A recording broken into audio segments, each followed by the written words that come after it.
Et tout de suite, les infos.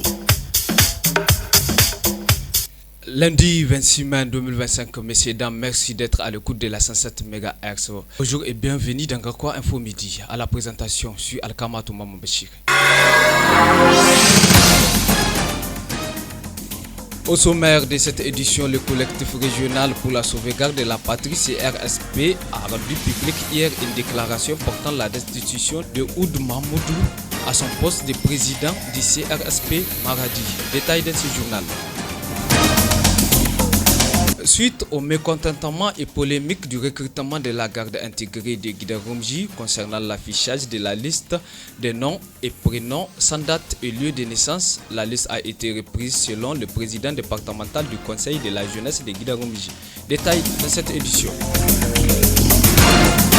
Les infirmiers de la ville de Maradi jouent un rôle primordial dans le domaine de la santé publique. Souvent confrontés à des problèmes liés aux conditions de leur travail, ces derniers œuvrent pour le bien de la population. Dans ce reportage, Sarah Issoufou nous explique les problèmes qui sont liés aux conditions de vie des infirmiers de la ville de Maradi. Bonjour à toutes et à tous. Comme annoncé dans le titre, le bureau du collectif régional des organisations de la société civile et des syndicats pour la sauvegarde de la patrie CRSP a confirmé la destitution du président Maître Ould Mahmoudou de son poste dans une déclaration rendue publique hier dimanche. Pour le bureau dirigé par le vice-président et le secrétaire général, cette destitution fait suite au refus du président de respecter les consignes données. La teneur de la déclaration, lue par le vice-président. Vu la charte et le règlement intérieur du CRSP, considérant la reconnaissance du bureau exécutif du CRSP par les autorités régionales, considérant les décisions unilatérales du président du CRSP, considérant le non-respect de la charte et du règlement intérieur du CRSP par le président, considérant des réunions de mise en garde et de rappel à l'ordre au président par les membres du bureau et les structures membres du CRSP.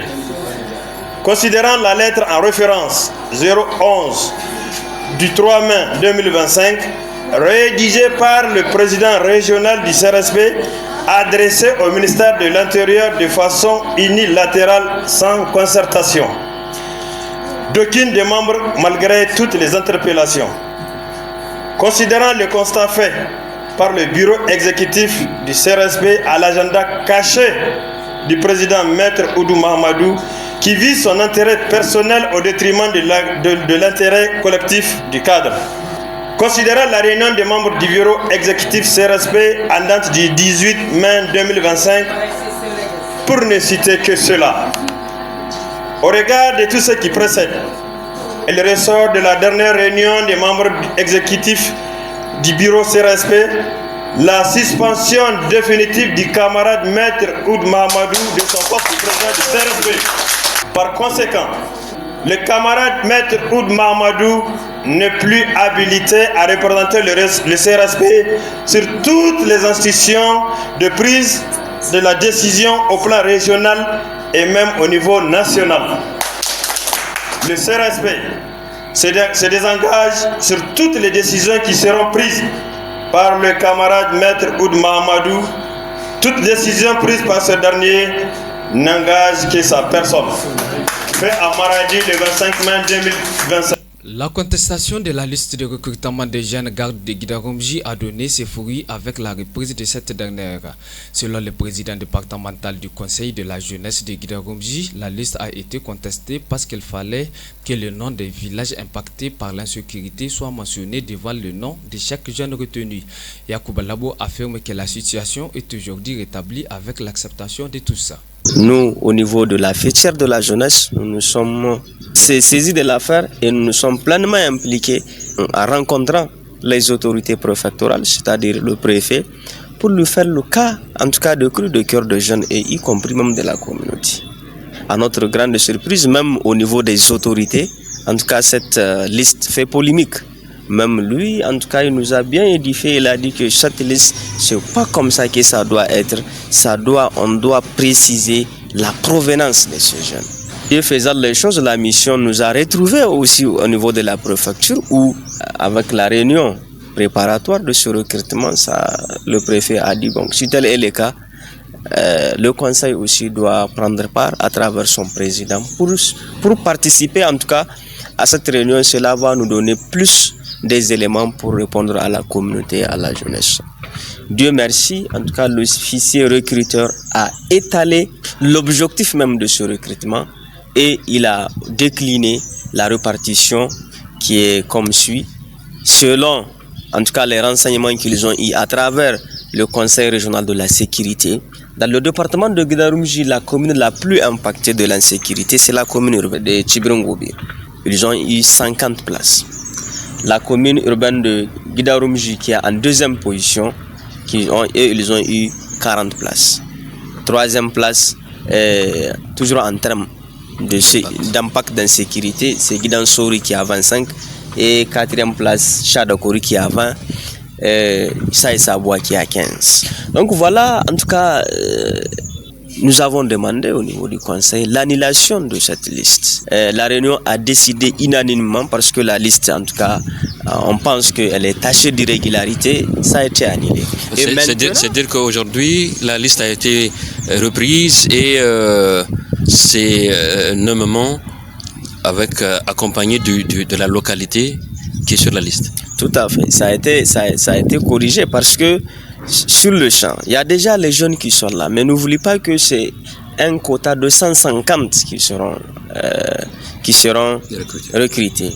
Dans l'instruction donnée par la hiérarchie de la mission, ils ont dit priorité au comité de vigilance. Même pas seulement eux, même nous avons suggéré ça. Il faut prioriser les comités de vigilance parce que c'est eux qui sont sur le terrain. C'est eux qui sont des bénévoles, qui se sont donnés corps et âme pour sécuriser leur village.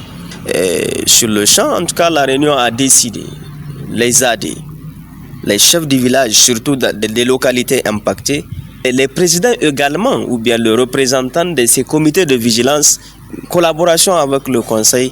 En tout cas, chaque commune, on a dit, dressez-nous la liste de telles personnes. Par exemple, ceux qui ont 50, amenez une liste de 55 pour marge de sécurité, liste d'attente, il y a question sécuritaire, même si au niveau des examens. Donc voilà comment ça s'est passé et ça a été en toute transparence. Nous, de début jusqu'à la fin du processus, en tout cas, on était là. C'est les jeunes issus de ces communes qui ont été recrutés.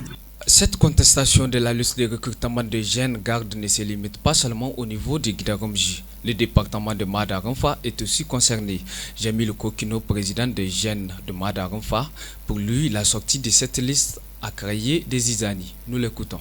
À la veille du recrutement, il y a une liste des présélectionnés ou des retenus par les responsables de la garde nationale. Et cette liste, quand vous la regardez, elle a suscité beaucoup de vagues de contestation.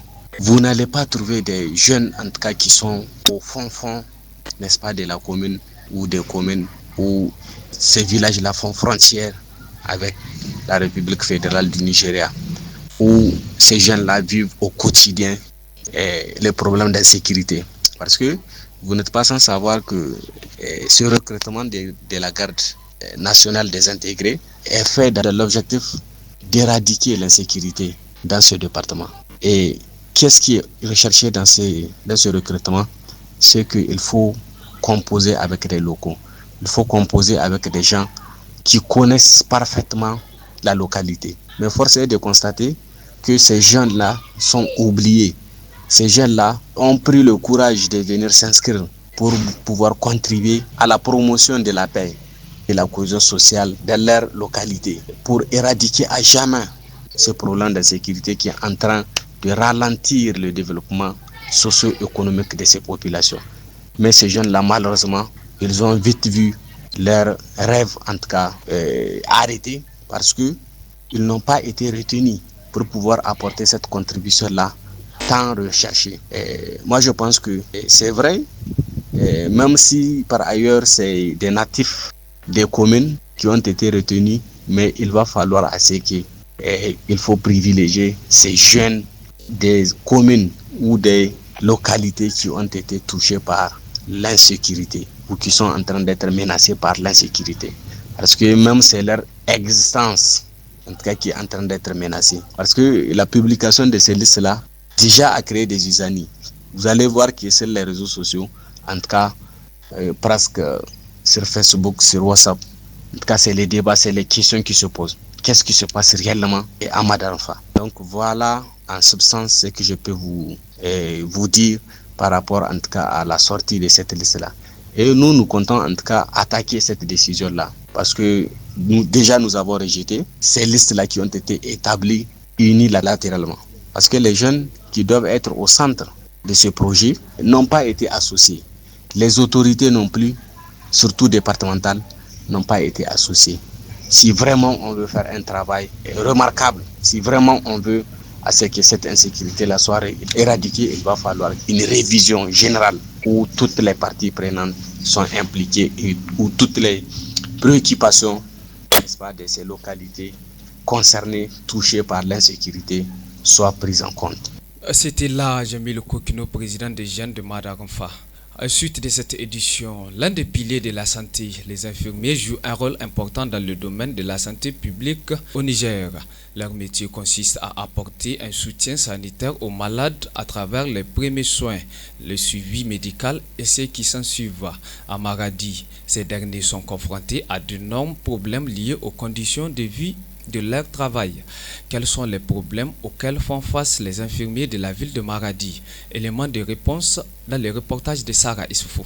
Les infirmiers jouent un rôle important dans le domaine de la santé publique. Leurs actions contribuent de plusieurs façons à une bonne santé physique et mentale de la société à travers les premiers soins, les conseils pratiques et préventifs, les traitements et suivis médicaux, etc. Mais derrière ces actions légendaires se cachent d'énormes difficultés liées aux conditions de vie et de travail. Monsieur Saadou, un infirmier de la ville de Maradi, nous explique les difficultés auxquelles font face à l'exercice de leurs fonctions. La condition de vie de travail est très défavorable parce que nous souffrons nuit et jour pour satisfaire les besoins de la communauté. En plus de cela, nous avons une ressource financière très minimale car ça ne suffit pas à nos besoins perpétuels. Conditions, on parle du sous que la personne gagne par mois. Bien que nombreux, les infirmiers nigériens, en particulier ceux de la ville de Maradi, font face à un autre défi, l'intégration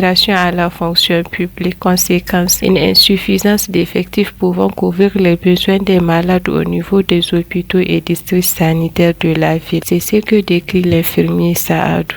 Nous avons un effectif très insuffisant et partout c'est comme ça. Depuis 13 ans ou 14 ans ici, l'État ne recrute pas les agents. Les agents, vous voyez, la majorité des centres, c'est les bénévoles et stagiaires qui gèrent les centres.